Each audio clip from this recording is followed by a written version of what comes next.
السلام عليكم ورحمة الله وبركاته. برنامجكي لباد maanta oo ah maalinimo isniina. Haddaba waxaynu ku soo qaadanaynaa wararkii ugu waaweynaa ee soo kordhay intii aynu kala maqnayn.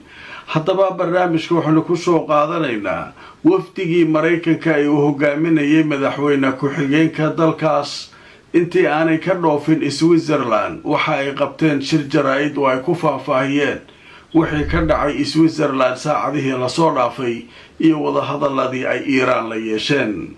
wafdigii Iiraan oo isaguna la sheegay inuu dib ugu laabtay dalkiisa marin biyoodka Hormuz oo war weyn iminka uu ka soo baxay sida xaaladdu tahay ayaynu barnaamijka idinkugu faahfaahin doonaa.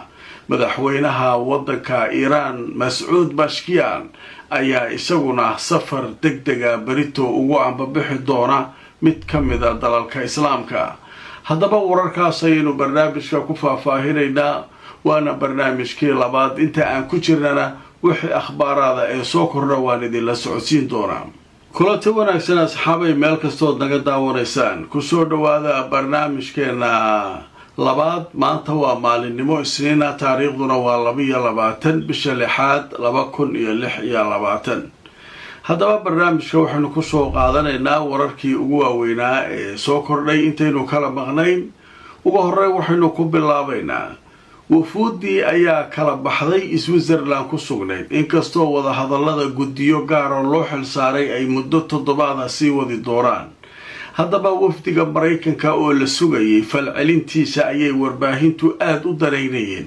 haddaba intaanay ka dhoofin waddanka Switzerland ayaa waxaa shir jaraa'id qabtay madaxweyne ku-xigeenka dalka Mareykanka J.D. Vance isagoo kaga hadlayay wixii dhex maray iyaga iyo Iiraaniyiinta iyo xaalku hadda sida uu yahay iyo kulankii ay yeesheen wuxuu ku soo dhammaaday.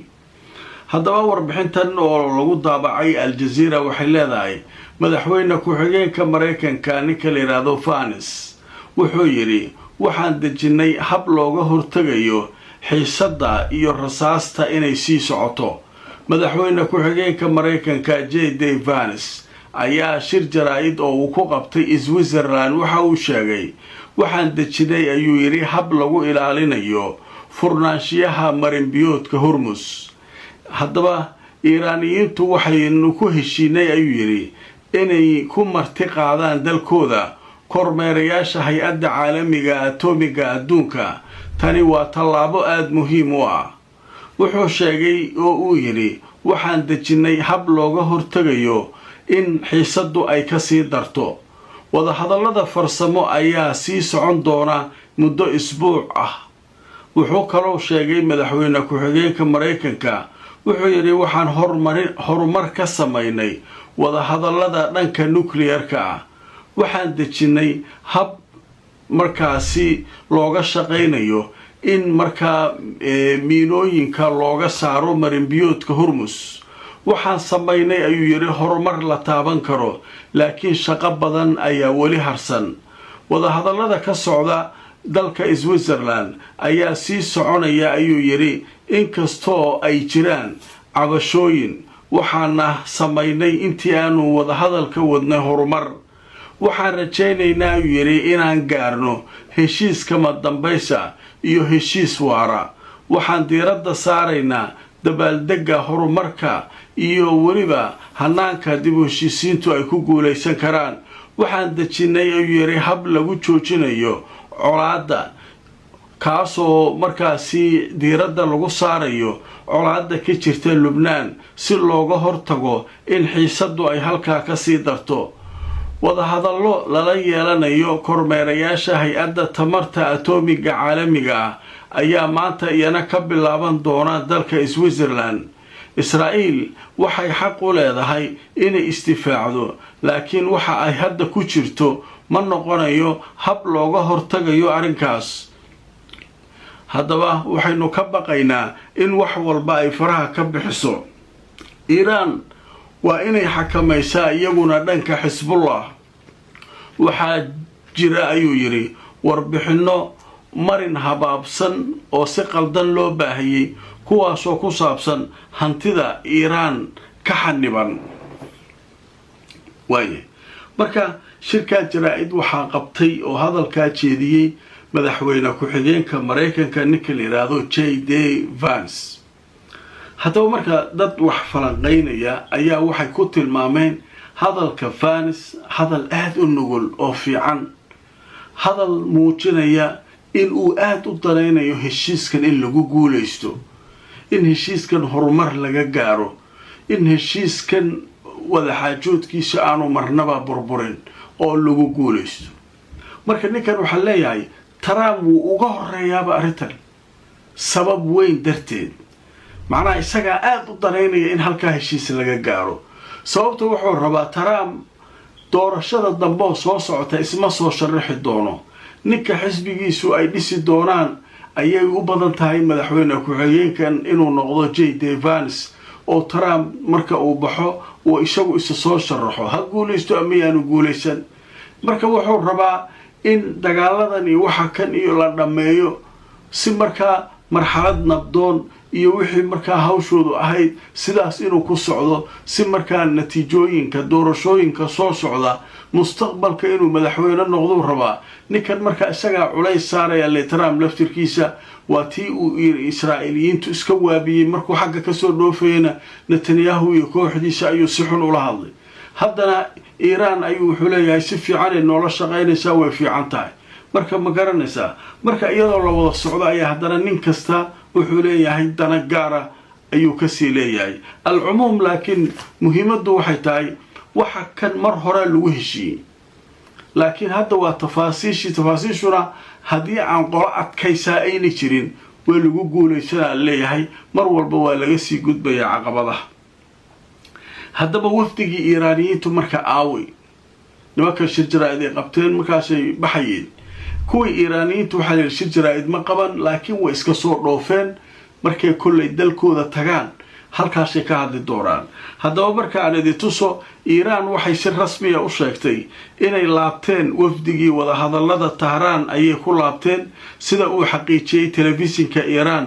wafdiga wadahadallada ee markaa uu hogaaminayay gudoomiyaha baarlamaanka Maxamed Baaqir Qaalibaaf inay markaa wadanka Switzerland ay ka dhoofeen ayagoo u dhoofay Tahraan kadib 18 saacadood oo wadahadallo aad u adag ah oo markaa halkaa ay ku galeen.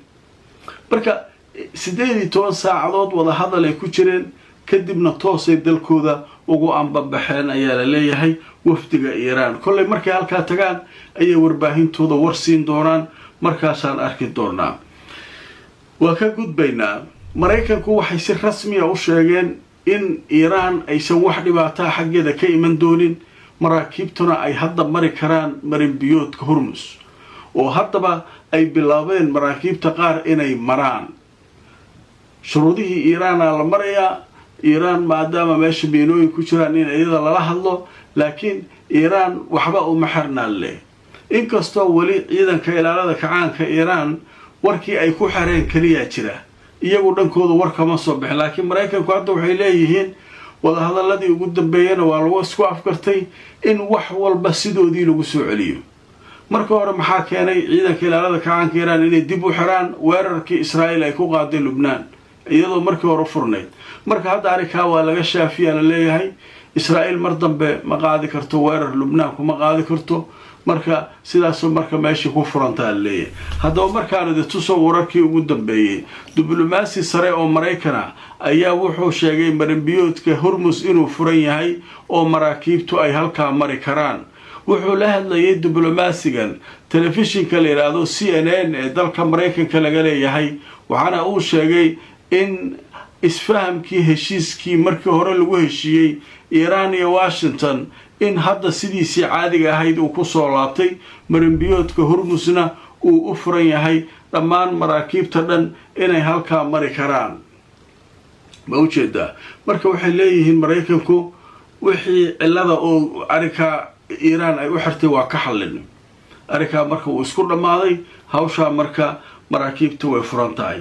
marka waxaa sidoo kale la leeyahay wadamo badan ayaa shidaalku hoos u soo dhacay, oo durbaba waxaa la dareemayaa hoos u dhac dhinaca shidaalka iyo maciishadii ku xirnayd Hormuz oo markii hore kacday haddana way soo raqiistay taasoo ka dhigan in maraakiibta hadda wixii ka dambeeya ay caadi u mari doonaan warkaasu isaguna wararka cusub uu ka mid yahay dhanka kale madaxweynaha Iiraan ayaa safar waxa uu ugu ambabaxayaa dalka Pakistan halkaas ayuu madaxda Pakistan si toos ah ugala hadli doonaa awal telefoon la isku hadli jireen wafdi u soo diri jireen isagu ma baxayn ilaa dagaaladii wixii u dhaceen marka hadda maadaama xaalku uu degan yahay waxa ka garanaysaa safarka madaxda sare ay ku dhoofayaan Iiraan haddaba marka waxa leeyahay Baskiyan madaxweynaha wadanka Iiraan ayaa booqanaya Pakistan maalinta berita ah xafiiska madaxweynaha Iiraan Mas'uud Baskiyan ayaa xaqiijiyay in Pakistan uu booqan doono madaxweynaha Iiraan berito oo talaado ah sida warbaahinta Tasniim ay goor dhow baahisay marka wararkaas ayaa soo dhacay tan iyo intaynu kala baqnayn balse waxaanu ku yara hakanaynaa qadar xayisiisa si aan u eegno wixii warar ay soo kordhaytaan barnaamijka ku jirnay kulanta wanaagsan asxaabay meel kastood naga daawanaysaan ku soo dhawaada barnaamijkeena labaad maanta oo ah maalinimo isniina qaybihii ugu dambeeyay barnaamijkan marina haddaba qaybtan waxaynu ku soo qaadanaa wixii akhbaarada ee soo kordhay intaynu kala maqnayn haddaba waxaa warbaahinta ay soo qaadanaysaa laba war ay maanta ka hadleen ninka la yiraahdo Ben Gvir iyo Smotrich kuwa inkaar qaba way kuwaan marka Ben Gvirka wuxuu yiri leeyahay Lubnaan waxaan ka dhiganaynaa meelaan ku ciyaarno maanta oo dhan nagtaasa ku haynaynaa Lubnaan jaanis dhan ma siinayno waxaan ka dhiganaynaa meelaan ku ciyaarno kula kow kii kale Smotrich ah isaguna wuxuu leeyahay marnaba ma ka baxayno Lubnaan waana weeraraynaa inta Xisbullah ay hubhaysato labadaas marka waxay u hanjabayaan Lubnaan dhanka kale waxa la leeyahay wada hadallo ayaa waxay wareegii shanaada ay Mareykanku qabanqaabinayaan inay dhex maraan dawladda Lubnaan iyo Israa'iil marka dadku su'aalay ka keenayaan ahmiyadda ay leedahay wada hadalladan maxay tahay Iiraan arintooda lagu dhameeyay meesha marka xabad joojinta badan Iiraan iyo Mareykan aba dhameeyeen nimankanu maxay sameynayaan lama yaqaano marka laakiin Mareykanka ayaa markale shir isugu yeeraa leeyahay xukuumadda Israa'iil iyo xukuumadda Lubnaan iyagoo markale wareegoodii shanaad wada hadal yeelan doona barnaamijkaygii labaad waa naga inta aan markale kulmayno fadlan like gareeyo oo share gareeyo barnaamijka asxaabay meel kastood naga daawanaysaan waxaan idin leeyahay sidaas iyo